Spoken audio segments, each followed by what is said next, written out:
ابتدا میں مٹی سے پیدا کیا، پھر تمہاری شکل و صورت بنائی، پھر فرشتوں کو حکم دیا کہ آدم کے آگے سجدہ کرو، تو سب نے سجدہ کیا لیکن ابلیس کہ وہ سجدہ کرنے والوں میں شامل نہ ہوا۔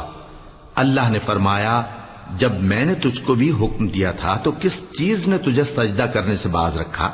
اس نے کہا کہ میں اس سے افضل ہوں، مجھے تو نے آگ سے پیدا کیا ہے اور اسے مٹی سے بنایا ہے۔